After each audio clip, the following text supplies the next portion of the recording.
about 5:30 in the afternoon, and I'm sitting here with the legendary Professor Ernie Cates. We're going to have him talk to us a little bit about his martial arts journey, some of the people that he has trained over the years. I mean, the man is an outright legend. Basically started martial arts in this country when it comes to teaching judo, and he teamed up with some karate people, and the rest is history. So, as I said, we're sitting here with the professor. We're having a nice afternoon together, and we're talking about, as I said, martial arts. It's something that the professor has done all his life, and again, some of the students that he's turned out over the years are legendary students in martial arts. We spoke about that dojo in Jacksonville, North Carolina, just outside of Camp Lejeune. And, when you look at some of the players that trained with the professor that came out of that dojo, which, he'll mention some of their names. One of them that comes to mind is Sensei Ronald Duncan. And, we're going to set up some shows with some of the students that practice the Way of the Winds system, which was founded by Sensei Ronald Duncan. And one of the reasons why I came out here today was to do just that, to have the professor talk to us about what it was like training in that dojo. Some of what he told me earlier was that they would do their work during the day, not only while they were working for the Marine Corps, but training, and then go take a shower, maybe get something to eat, and then go to the dojo and train more. Well, one of those people is Ronald Duncan. And as the professor said, he trained there for about 2 years, and went on to become a judo champion in the Marine Corps, which is quite extraordinary, knowing that he was only there for a short time. And I did ask the professor, I said, Professor, what do you think it was that made Ronald Duncan so special? And the way the professor explained it to me was that he was born in Panama, and that he was a very proud man. Anything that he did in his life, he was going to be good at. And he certainly proved that. To know that, the gentleman that I'm sitting here with was there with him in the early days of training.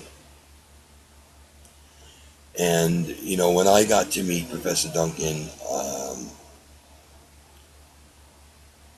I was just blown away by his talent.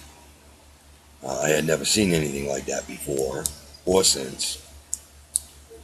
There have been a lot of people that have tried to emulate him, and that's a wonderful thing. There's no question about that. But to see them do it like him, no, I've never seen that before. So, we're going to take some time out to talk to the professor about his journey, and how it started, why he got started in martial arts, and then bring it up to where he is today. I mean, he's still doing seminars, still very active in the martial arts community. That's extraordinary because, it's hard enough for us to keep students in the dojo. Imagine, practicing for a lifetime.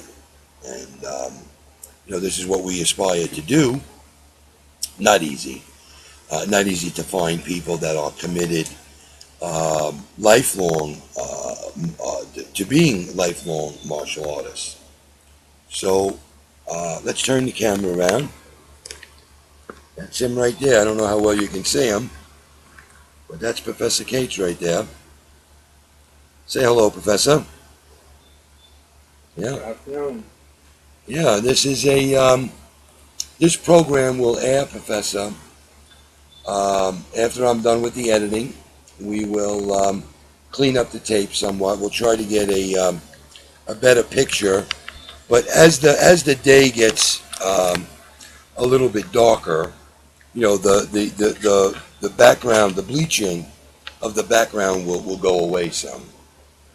Um, but you know, as I said to the loyal listeners, I don't get this opportunity very often to get to sit with a person like yourself and talk about martial arts.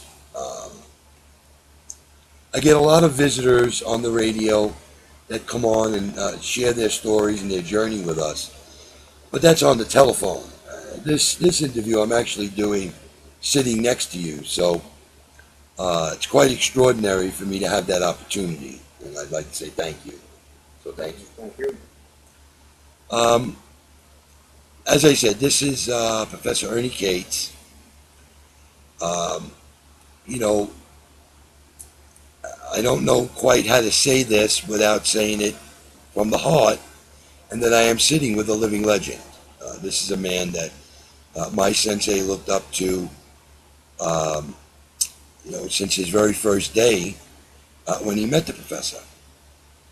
Oh, obviously, they were in the Marine Corps back then, and as the story goes, this gentleman, Ernie Cates, was Ed McGrath's first sensei. Most people think it was Don Nagel. Well, we'll let you in on a little secret here. Before Don Nagel got a hold of Ed McGrath, this guy got him first. One of the things that Professor Cates says about Sensei is that no matter how much you beat him up, he had tenacity. He kept coming back. He kept wanting more. He kept wanting to, find out what do I have to do to aspire to be like them. So, having said that, since we are in the presence of Sensei Cates, we'd like to say that this opportunity comes by once in a lifetime. Um, for a guy like me to do the work that I do in martial arts, to be sitting with a player like this, we went over a couple of things today. Um, as you know, I'm a lifelong practitioner of martial arts, but yet the professor can look at me, ask me a question, and say, "Why you do it like that? Why don't you do it like this?" And that's just by observing with his eyes. So imagine when he gets on the deck with you, and now you're out there and you're practicing, and he comes over and says, "Okay, listen, if you keep this like this and you do this, there's no effort on your part." So one of the lessons that I got today was stay relaxed. You don't need strength. You need to rely on technique. Technique is what dictates. Now, let me say this. If you execute the technique properly, that's what dictates the outcome of the fight. So my whole life, I've been, trying to do martial arts with, everything that I bring. Well, in fact, you don't need all of that. And that's why I love to teach young kids, and I like to teach females because they don't have the strength I have, but yet can put me on a knee with a simple touch. And the professor showed that today by doing those things and by bringing them to my attention so that when you teach others, one of the things you got to keep in mind is not everybody does everything like you do it. So you have to understand that everybody's different. Do you teach a 10-year-old the same as you would teach a 21-year-old? No. No, the 10-year-old doesn't have the experience, the strength, or the years, but can still put you on a knee if they do the technique properly. I find that extraordinary about martial arts. All right, so I've said enough now. Let's have the professor do a little talking. And I don't know if the microphone will pick him up, but yeah, maybe if you come in a little closer, Professor, because this is the microphone here. So it's pretty good. I mean, it works pretty good. But I'd like to have you answer a couple of basic questions. First of all, how'd you get started in martial arts? Well, I liked to wrestle when I was a kid, when I was young. And in high school, we had a program. I found wrestling to be very gratifying. I was fairly good at it, but it was very difficult as far as the training went and the many of the techniques or maneuvers within the wrestling world were pretty complicated.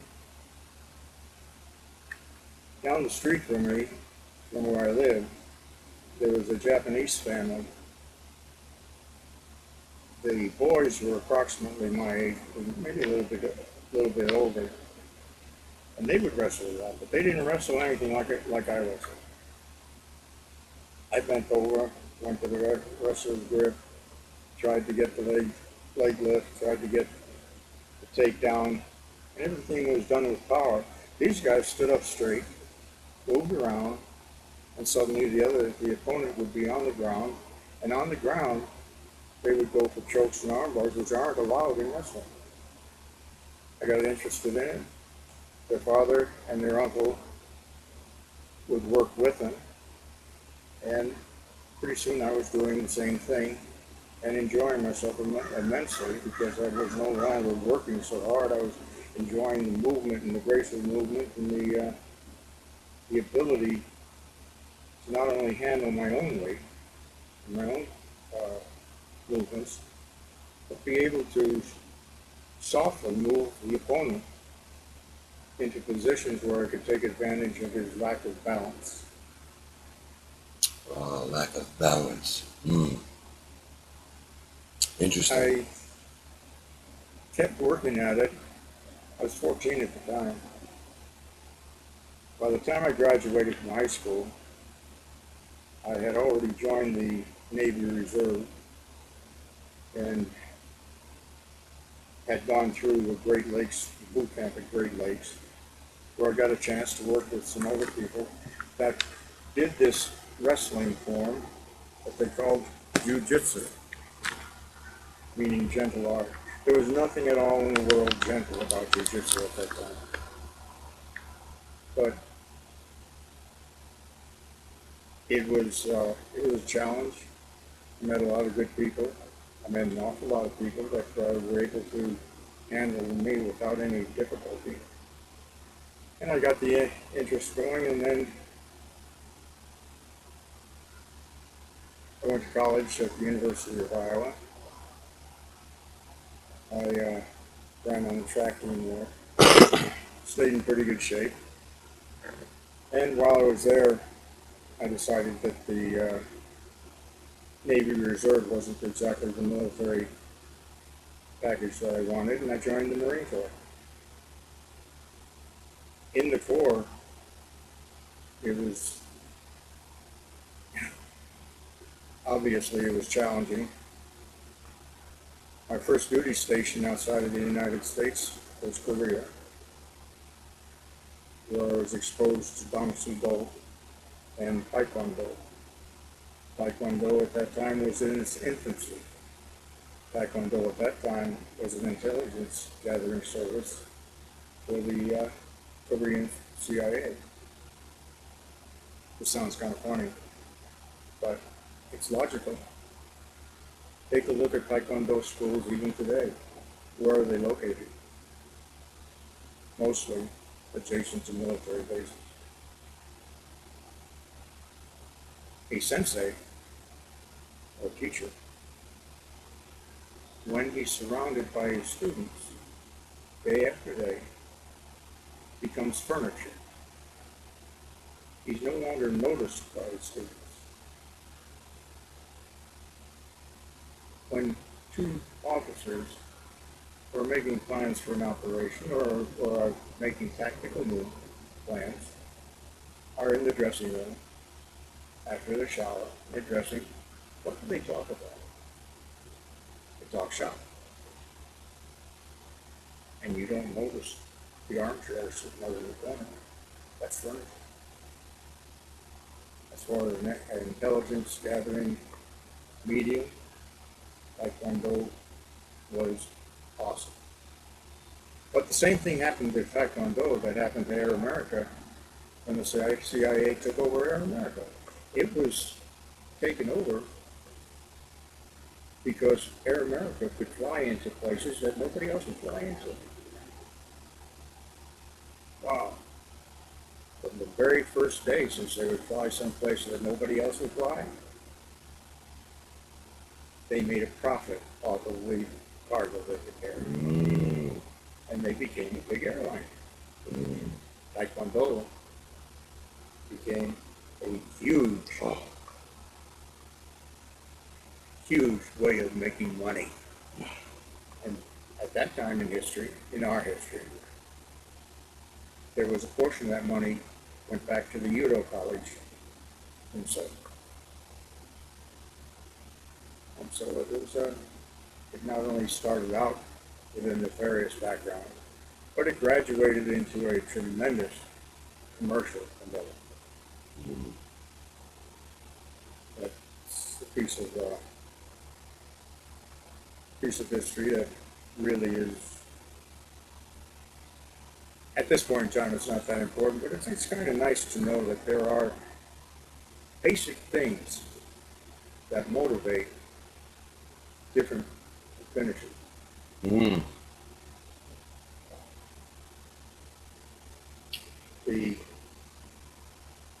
I went to Korea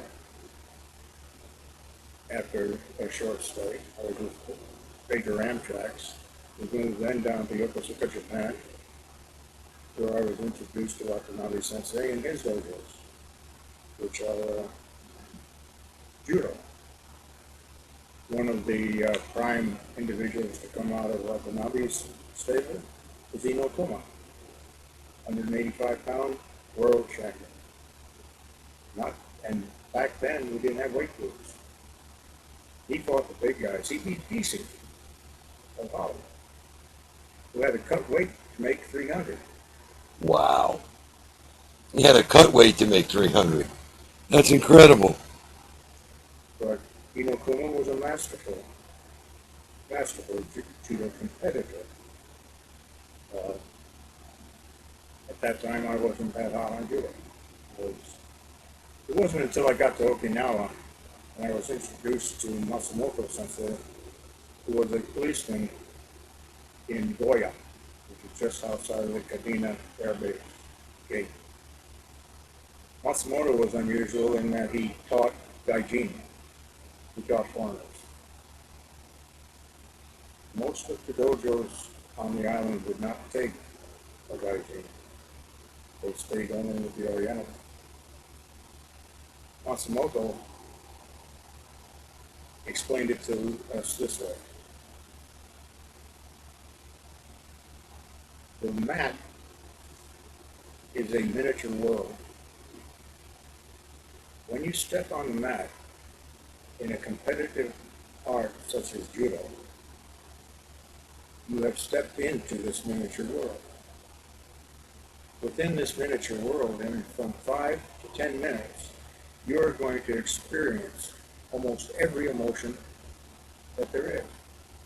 Fear, pride, love, hate, elation, disappointment. All of it will be experienced. And experiencing it with you is your partner. And it's very, very hard to dislike an individual who has just gone through a lifetime of emotions with you in 10 minutes. And so, slant of eye, size of the person, color of the person, nationality, accents, all of that went by the by. It wasn't important at all. What was important was your partner in martial arts is the one who made you either good or bad. Did you hear that? Your partner in the martial arts is the one who made you, either good or bad. Digest that for a second and we will come back to that. All right, so you gave us how you got started. I appreciate that. Once you're in the Marine Corps now, and as you said, when you went to Okinawa, somehow you met these people and you started to train. While you were in Okinawa, as I understand it, you came across this man by the name of Shimabuku Sensei. Hmm. Well, I'd like to talk to you a little bit about that because, as you know, Professor, I'm an Ishinru practitioner. Shimabuku Sensei is the founder of Ishinru. Ishando, excuse me. And we will talk about that too. That's one of the reasons why we called it Ishando because, and the professor will give those reasons in a minute. But could you share a little bit about this man called Shimabuku Sensei? What was he like? Shimabuku Sensei was a farmer. He was a diminutive, very small man. Kind of shy. He, he had an air about him that was extremely likable. He did not have a dojo. He taught 4 Marines. That was his entire stable at that time. There were 4 Marines that practiced a form of karate in his backyard. He called it Ishan Do. Ishan Do because Do, Judo, Karate Do, it's a singular, a dojo, a school, a singular art. It didn't become Ishanru until it became a form of martial art that was practiced at many dos. And that didn't happen for a good many years after this initial meeting with Shimabuku. Shimabuku was a good friend of one of my coaches, Agena Sensei. Agena had been an outstanding competitor. He introduced me socially to Shimabuku. Agena owned the dojo. Agena was, by Okinawan standards, Agena was a very influential and very wealthy. Uh,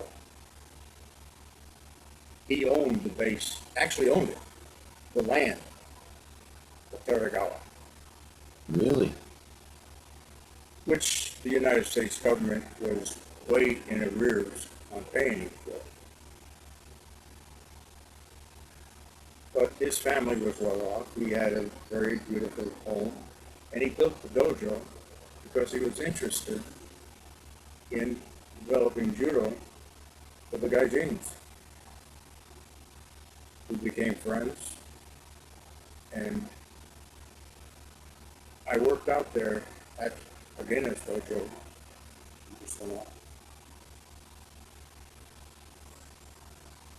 We worked out at Agena's dojo for one very important reason. I studied with Matsumoto for about 9 months.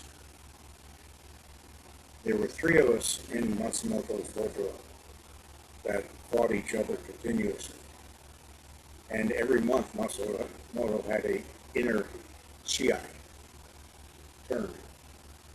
And your name board was on the wall. And if you won, if you were number one, you were number one on the wall. And as your luck happened to change from time to time, you moved up and down the wall. Well, there was Mike Smith, who now lives about 80 miles from here, myself, and Jack Gromush, who were the three leading competitors from Matsumoto Soja. Jack was by far the best. He was a mean individual. Jack was ex-Air Force. He was a civilian fireman at Kadena Air Base. He supported the dojo a great deal by buying mat stores and by buying things that the dojo needed because he made a lot of money compared to Okinawans. But Jack was an awesome competitor. One touchdown with him. I was rundoring with him one night, and Jack was feeling particularly mean, and he kept dumping me hard over and over and over again. And finally, I got knocked out. When I came around to realize where I was at, and all I was leaning up against the wall on my side was Matsumoto. Helped me breathe, and Jack was out there rundoing with somebody else. And I got very pissed off. Back then I had a temper. I got very pissed off. And I told Sensei that I would be leaving the dojo for a while. And I would not be back until I could keep Jack's hands. And I went to the gainer station.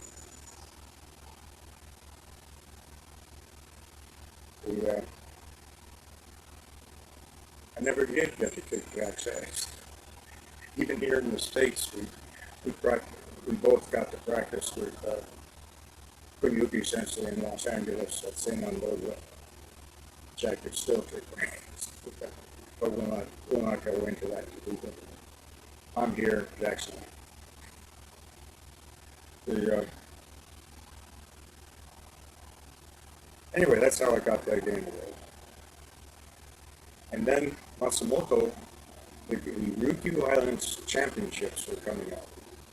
Ryukyu Islands are hundreds of islands that are south of the southernmost island of Japan, between Okinawa and Japan.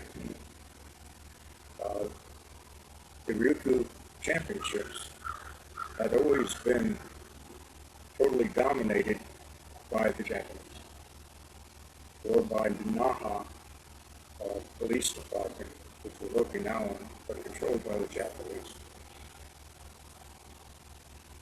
Matsumoto chose 5 of us, and I was one of the 5 that was chosen to compete in the Ryukyu Islands Championships.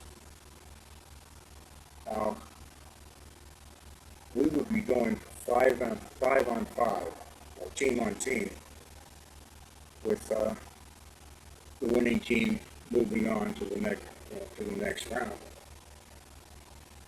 Junior men on most of these teams had more time. Junior men would have more time in judo than all 5 of us put together. And it was known that we would get our butts waxed. Matsumoto had confidence in his teaching, and he had confidence in his gaijins. As it ended up, we were undefeated. We beat all the Japanese and took the Ryukyu Islands Championships away from the Japanese. They were so sure that they were going to win that #1 prize was a Naha police uniform shirt. Wow. Each one of us 5 got a Naha police Uniform shirt. Wow. And then we went to the Kodokan.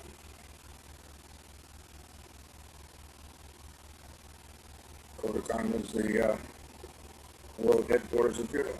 I remember we're just at the end of the MacArthur era. General MacArthur had outlawed all martial arts in Japan. It wasn't until the early 1950s that that law was rescinded and the Kodokan was able to reopen. Kodokan was the original school of Kano Sensei, who originated judo. To go to the Kodokan that was awesome. We went there during the summer kickoff. 1 month in the hottest part of the summer, and all the very best judo players in the world gathered at the Kodokan. Most of the gaijin had to work out in separate rooms at the Kodokan. Being Ryukyu Islands champions, we got to work out on in the main floor with the badasses. It was a mixed blessing. It was a mixed blessing, right, right. You got your ass kicked, but at least you got to go into the main room. The Now I've been in judo now a little over a year. Now Samoa had taken me down championships. I was an EQ, first degree brown belt. The other guys on the team, Jack Rumbush and Bridges were the only two black belts we had on the team. The rest of us were all brown belts, with 3 brown belts. Matsumoto took me to a tournament down in Naka. I'm still a novice in all this stuff. And at the tournament, he called me up on the floor there, and there were 5 brown belts, first degree brown belts, standing, and I had to stand in front of him and bowed. And he said, "Now you play each one." The play was I had to play until defeated, with no rest in between. Had a good day, and I threw all 5 of them. Suddenly I was an EQ. I was a first degree brown belt. Wow. A few months later, after the championships, he takes me back to Mama. This time there was 5 black belts. You have to play all 5 of them. I defeated all 5 of them with 10 throws. Suddenly I was a first degree black belt. I didn't even know what I was. I called it Ichi-dan. Ichi-dan. Yeah, first dan. Right. Ichi is 1, right? First dan. And then I went to the Kodokan. When I went to the Kodokan, I took only Marines with me.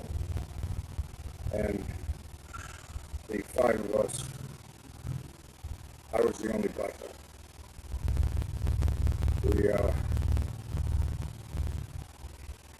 I got Dr. Kopani Sensei, who was the head of the foreign student section, and asked him if he would test my 4 teammates for black belt. And he said yes, he would. And he called a couple of senior dan shop there.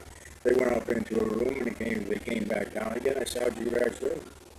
All 4 of them failed. And I knew they couldn't fail. They were tough young Marines. They had their stuff together. And I went to talk to Kopani Sensei, and it finally dawned on me. I said, "Sensei, when your people tested them, what language did they test them?" He said, "English, of course."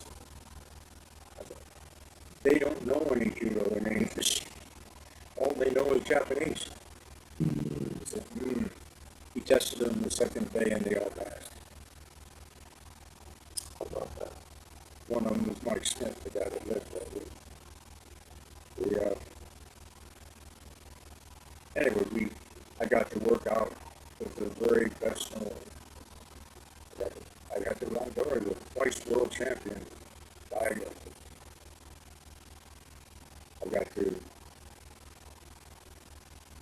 I got to actually get on the mat and feel the power of Aikido from Yoshiba.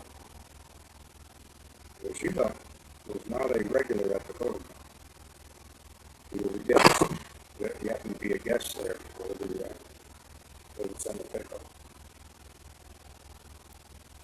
So saw this little old man out there in the middle of the floor with a whole bunch of college guys around him.